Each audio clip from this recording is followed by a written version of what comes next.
Hello friends, आज मैं introductory there का प्रयोग पढ़ाने जा रहा हूँ। ठीक, देयर का सब्जेक्ट देयर क्यों होता है यूज, सब्जेक्ट में इसका क्यों यूज करते हैं, ध्यान से समझना।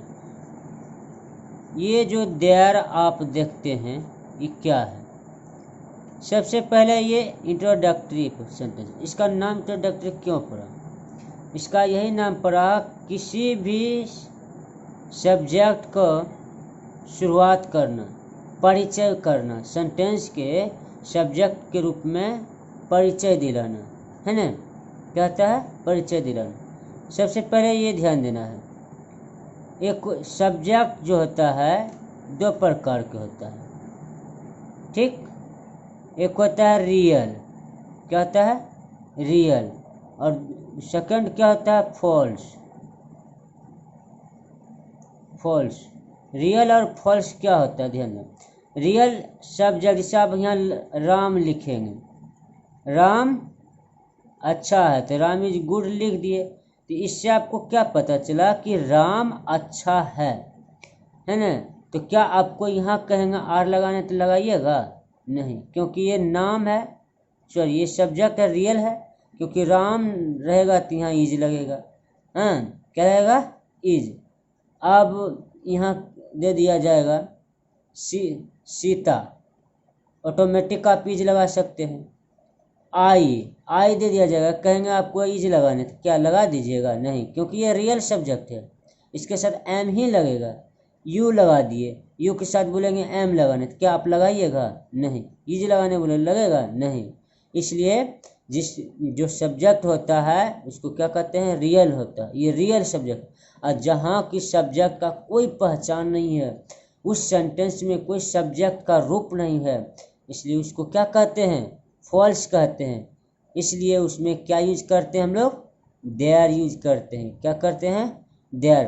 देयर का काम क्या है? इंट्रोडक्शन देना, है ना, मतलब इंट्रोडक्टरी करना, परिचय दिलाना इसका काम है। ठीक है, सेंटेंस के, है ना, सेंटेंस में इस सब्जेक्ट के रूप में बताता कि नहीं यहाँ है सब्जेक्ट है, इसलिए ये क्या कहलाता है? फॉल्स कहलाता है। क्या कहलाता है?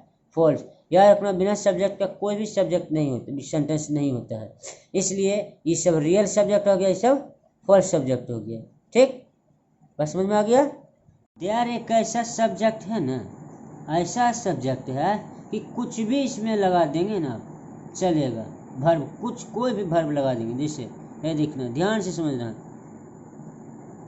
देयर लिखे देयर, यहाँ हम क्या लगा दें? Is, was, shall, be, will be, should be, can be, may B.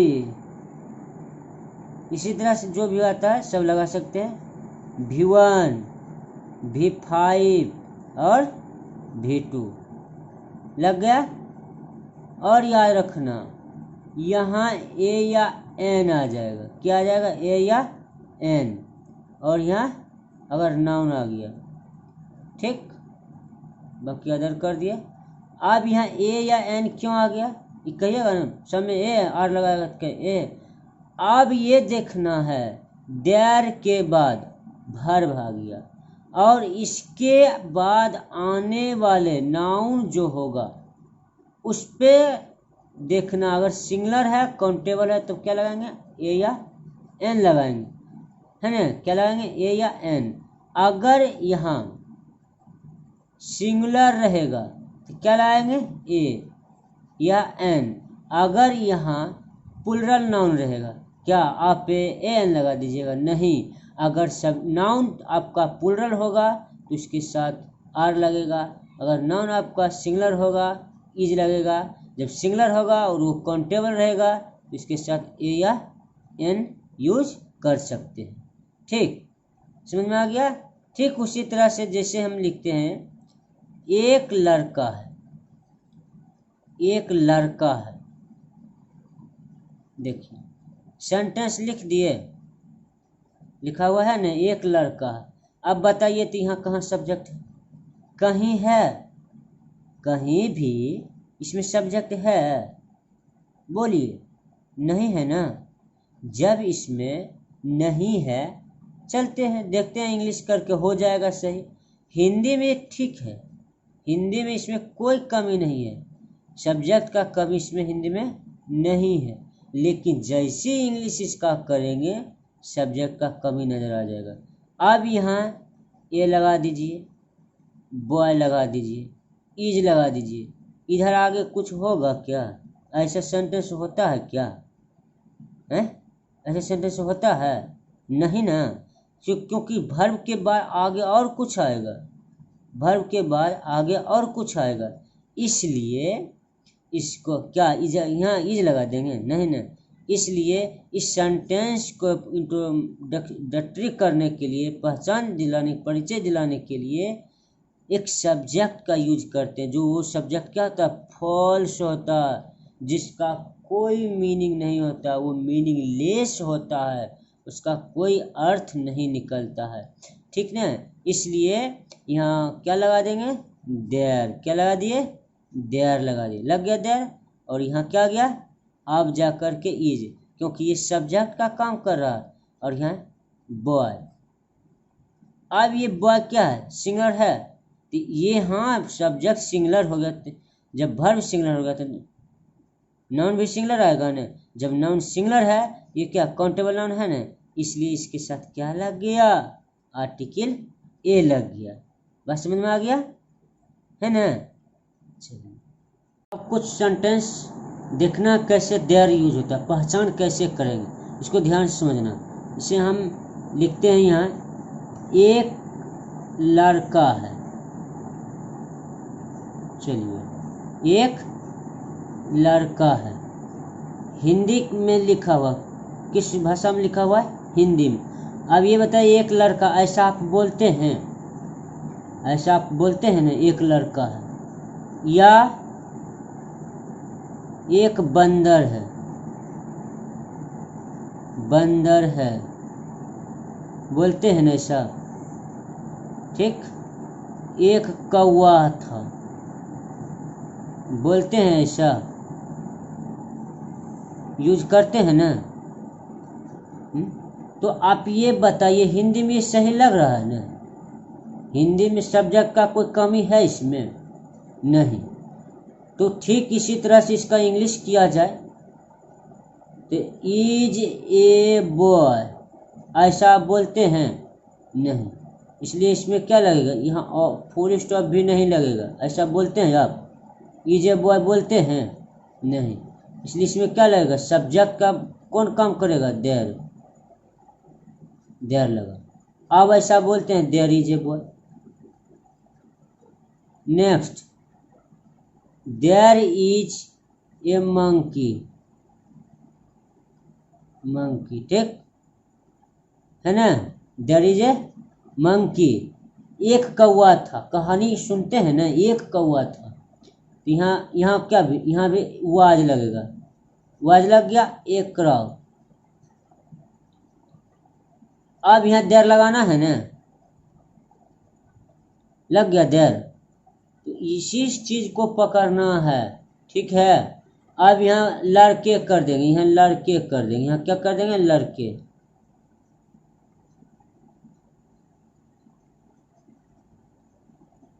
अगर यहाँ लड़के कर देंगे तो यहाँ बॉयज होगा, तो आर्टिकल लगेगा, तब यहाँ क्या हो जाएगा? आर लग जाएगा। क्या लग जाएगा? आर लग जाएगा। आया बात समझ में? ठीक। अब कुछ सेंटेंस है इसमें बनाना, कहीं भी कनेक्टर्स मिल जाए, ठीक उससे पीछे चलना है। जैसे देखिए यहाँ कनेक्टर्स है, और इंग्लिश का जब भी चलता है तो इस पीछे चलता है, ठीक। सबसे पहले इज लिखना, जो हेल्पिंग वर्ब होगा अपने सब्जेक्ट के अनुसार। उसके बाद क्या लगाना है?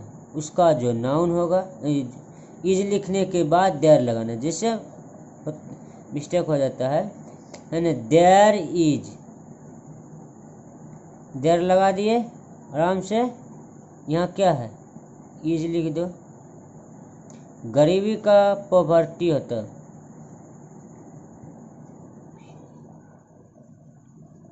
हो गया। अब यहाँ तक आ गए, इसके आगे क्या है बोलो? इन है, इन लगा दिए, है ना बाबू। उसके बाद बिहार, क्या होगा? बिहार। और याद रखना, कोई भी शहर या देश का नाम हो, प्रॉपर नाउन होता है, उसका पहला लेटर कैपिटल होगा, ठीक। नेक्स्ट देखना है, क्या है? चाय में चीनी है। मजा आ गया? चाय में चीनी है, लिखना है देयर इज, हो गया ना? There is sugar, sugar in the tea, ठीक। समझना ध्यान से। टेबल पर किताबें हैं, किताबें हो गया, आराम से लगा दिए यहाँ बुक्स, देयर आर, बुक से क्या हो गया? बुक्स हो गया, बहुत सारा किताब है, इसलिए इसमें क्या लग गया? एस लग गया, इसलिए इसमें जब नाउन प्लुरल हो गया, नाउन प्लुरल तो वर्ब भी प्लुरल।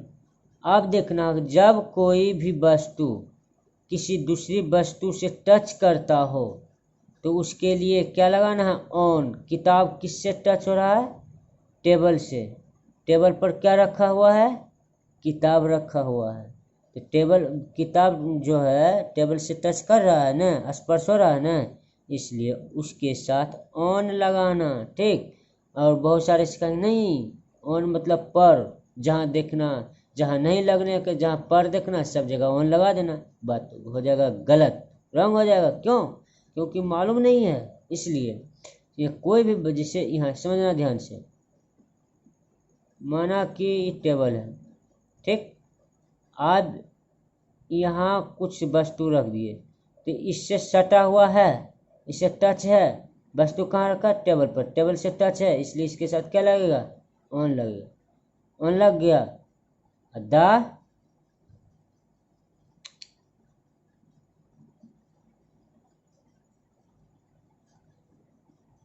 Table, clear? सीख गए आप? इसी तरह से बनेगा नीचे भी, इस शहर के, है ना, जो भी है इसको बनाना है, ठीक। अब नेक्स्ट रूल्स है, इसको समझना है ध्यान से, है ना। क्या है? पढ़ने के लिए 2 पुस्तकें। अरे इतना बड़ा सेंटेंस, ऐसा सेंटेंस हमसे नहीं बनेगा, एकदम वेरी सिंपल है, देखना कैसे, और आप खुद समझ जाएंगे, नहीं देर लगेगा। यही तो बात है पकड़ने का, अगर इस तरह से पकड़ने सीख जाएंगे तब से जरूर बनेगा। कैसे? देखिए कैसे पकड़ना, कैसे कैच करना है, कोई भी चीज़ को कैच करने सीखो, पकड़ने सीखो, है ना। यहाँ देखना कैसे, देर है, आगे समझ में। अब जैसा वर्ब रहेगा, हेल्पिंग वर्ब, उस तरह से यूज करना, इज है तो इज, आर है तो आर। उसके बाद नाउन है, यहाँ क्या है? नाउन।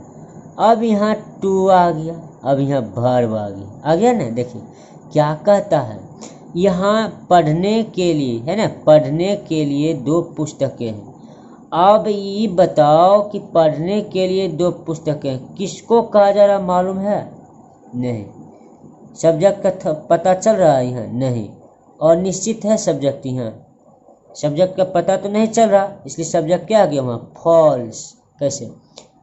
2 पुस्तकें हैं, क्या है? 2 पुस्तकें हैं। और इंग्लिश आपको बताए थे कैसे? ऐसे, है ना। तो लगाइए, लगा दीजिए आप, पुस्तक, पुस्तकें प्लुरल, है ना, इसलिए क्या है? देयर इज आर, आर लग गया। क्या है? पुस्तकें कितना है? 2, तो 2 का इंग्लिश में क्या कहते हैं? 2। पुस्तक, बुक्स लग जाएगा, क्या है? उसके बाद देखो नाउन है ना, ये नाउन है ना, यह नाउन हो गया ना, आ गया। चलिए और क्या? टू कहाँ से, कैसा है? देखिए बताए थे इससे पहले, टू बी के प्रयोग में ना, ने, नी, है ना, का प्रयोग रहता है जिस भर में, इसलिए उसके पहले क्या लगता है? टू क्या करने के लिए है वो, पढ़ने, तो रीड। अगर समझ में, ठीक। पहनने के लिए, पहनने के लिए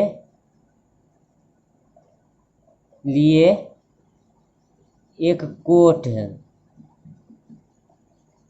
कोट है, बनेगा। ये देखिए यहाँ से एक लड़का है, एक कोट है, कोई अंतर नहीं। तो सब्जेक्ट यहाँ से ढूंढना है ना, लगा दीजिए देयर इज, यार ए लगेगा, इज लगेगा ना, ए कोट का कोट हो गया। उसके बाद एक कोट नाउन हो गया। टू पहनना कुआ, WEAR, क्लियर, समझ हो गया। एक प्रोसेस पर बनेगा, है ना। खाने के लिए थोड़ा भोजन है, कहते हैं ना, खाने के लिए कुछ है, हाँ है, खाने के लिए थोड़ा भोजन है। पहनने के लिए एक जूता है। उड़ाने के लिए रुपया है ना, कहते हैं ना, उड़ाने के लिए रुपया है। खाना बनाने के लिए एक नौकर है। इससे बातचीत करने के लिए सीख जाइएगा आप लोग, है ना। इंग्लिश में काम करने के लिए दो हाथ, कहता है ना, नहीं कुछ है तो दो हाथ है ना, क्या कहता है, नहीं कुछ है तो दो हाथ है ना, ठीक, नहीं कहता है, नहीं कुछ है तो दो हाथ है ना, कुछ नहीं होगा हमको, हम देख लेंगे, सिर्फ मेरा हाथ पैर सही रहना चाहिए, कहता है ना। तो उसी तरह काम करने के लिए दो हाथ है, ठीक है ना।